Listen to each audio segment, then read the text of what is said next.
So, all right, we're going to step away from boxing now because I think I've had enough talking about this.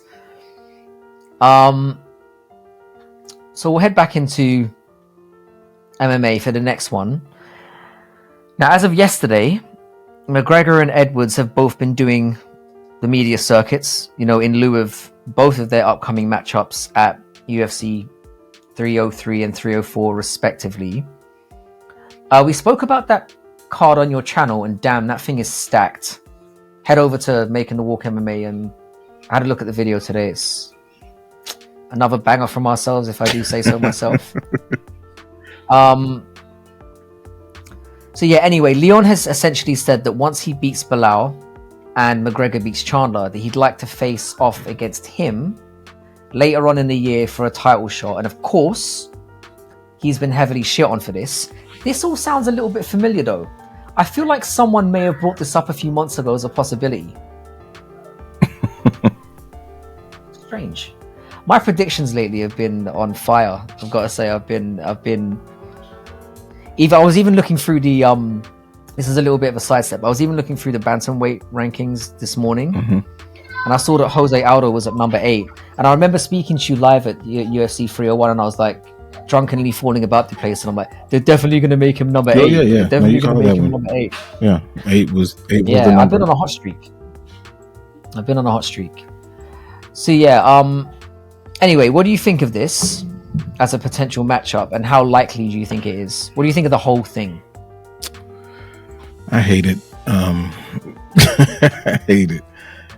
I feel like in every sport we want it to be a meritocracy, and that's what we really want. But sometimes our dollars say something different, and we know that the dollar would support a Leon versus Conor fight. It's just what it is. It would make more money, and they're in the business of making money. I think that it just makes absolutely no sense for them to make that fight from a rankings and competition standpoint. But I don't fault Leon for saying that, the same way that I don't fault Islam for ever bringing up Conor, or Charles when he brought up Conor, multiple times, or even Ilia Topuria or Joaquin Buckley. I understand what they're doing. It doesn't make sense in any of those cases at all. This man has not had a win in forever. Not to mention, he is not a welterweight fighter. Does he weigh that now? Sure, that's the fight that's the weight that they're gonna fight at. But he can't just walk in and do that. Like, it just sets such a bad precedent, and they gotta be aware of that.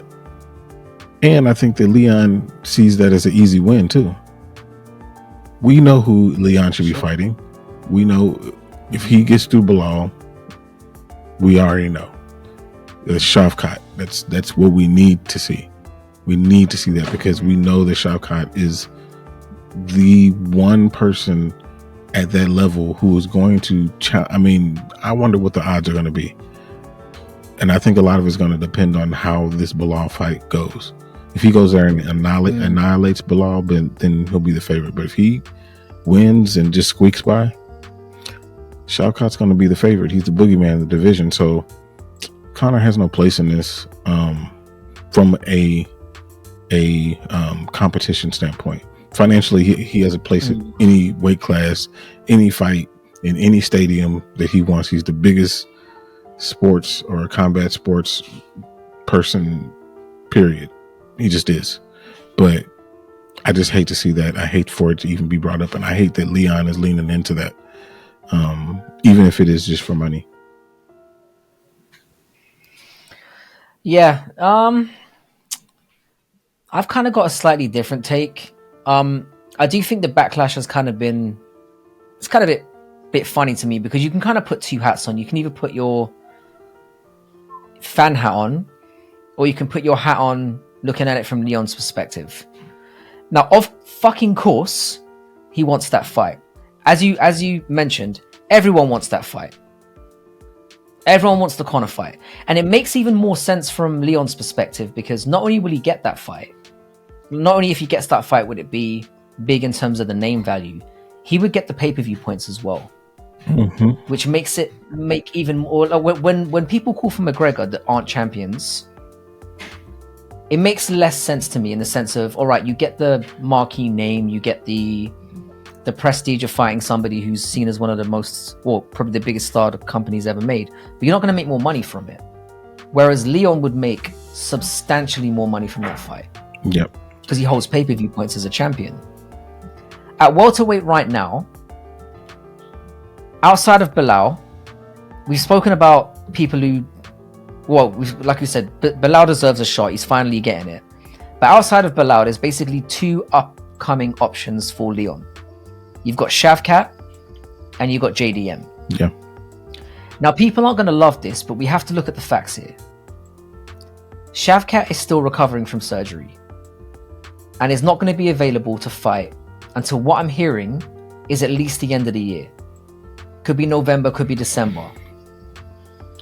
JDM almost lost to Burns and is not in a position to fight for the belt yet. You can kind of justify it, maybe. If you gave JDM a title fight opportunistically, you could kind of justify it.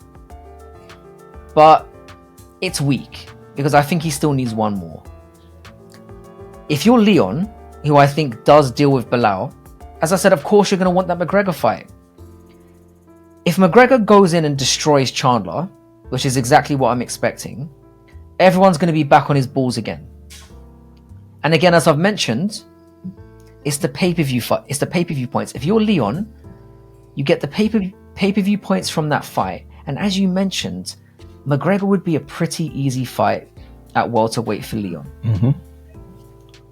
So if you're Leon, it makes all the sense in the world. And I don't get why people are so pissed off with him for this, because it makes sense on every level. Shavkat's not going to be back yet for a considerable amount of time. JDM doesn't deserve it yet. So if both men win convincingly in June, I could see this potentially happening. Because if you think about, I know you're saying McGregor hasn't fought in the division, blah blah blah, but think about, in terms of him getting the shot against Leon, there's an allure in it, in the fact that McGregor will hype the aspect of, I could be champ, the first ever, and that will be a unique selling point in itself. Fairly or unfairly, he's still the biggest star in this sport, and that is a huge fight. It's a huge fight if it happens, and it could serve as a good stopgap in between. And as you said, the fact that Leon's getting such backlash for calling for this fight, when so many other people are asking for it as well. Literally in the last year, there have probably been 10 people asking for this fight. Yeah. Or more. So the fact that Leon's getting extra shit for it is kind of surprising for me. And I quite like the idea of doing this fight in October, November. You do Shavkat and JDM in December when he comes back. The winners fight each other. I don't think it interrupts the division. Do I think it's fair that McGregor would get, and again, there's a lot of ifs and buts here, because a lot has to happen. Obviously, Leon has to beat Bilal, which I think he will. McGregor has to starch, and I mean starch, Chandler, which is, again, could happen. Kind of a 50-50 It could happen. fight. Could happen. But if he does it, I think it becomes very, very possible, especially with the timing. Again, if Shavkat wasn't injured, you don't even consider, we're not even talking about this. Nope. If Shavkat's ready to go in October, November, of course you make that fight. He has to be next. But at the same time, if you're Leon, of course you want that fight. Yeah. Of course you want that fight. Because for him, he could go and fight McGregor, get those, like, he's going to get retirement money in terms of pay-per-view points. And he's not going to duck Shavkat.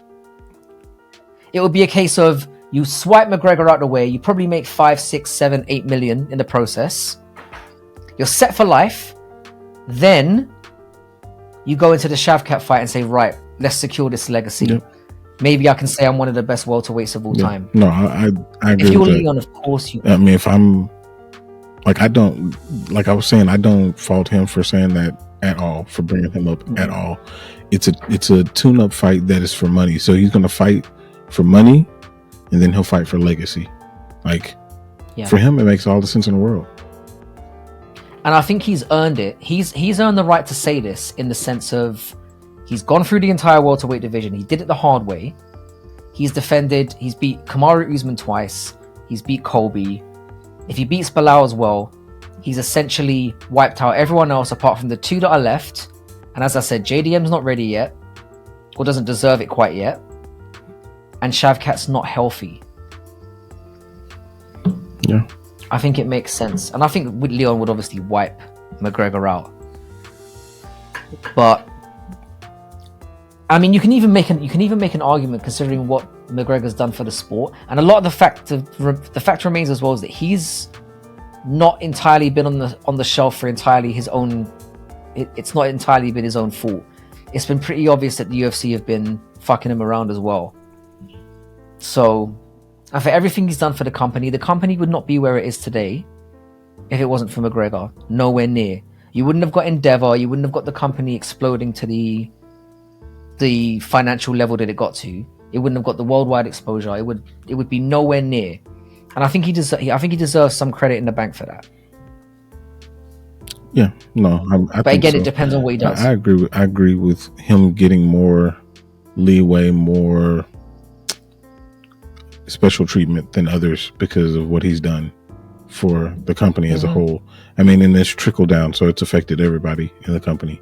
So yeah, that definitely goes without saying. And that's like, for him, like I don't even fault him for taking advantage of, the opportunities that are given to him. I mean, out of everybody on the roster, like the only person that would say no to a fight with him is probably Dustin Poirier, because he's like, I already beat this dude multiple times. Like I'm tired of fighting him. And even him, I think even Poirier, he would be like, I think Poirier would fight. Even he would be like, I think Poirier would fight. Maybe. I think there's nobody on the roster, as you've said, that wouldn't fight him. Yeah. I mean, that money is there. Even if it didn't mean an increase in money, it's an increase in exposure, and you just don't turn that down. Yeah. Well, hopefully Chandler throws a wrench in this whole thing and knocks him out.